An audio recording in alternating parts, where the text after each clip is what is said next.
أشهد أن عليا النبي والمؤمنين وأبناءه المعصومين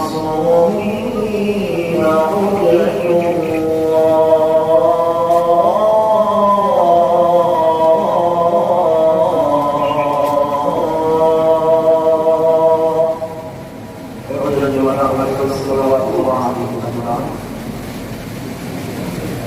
حي على الصلاة.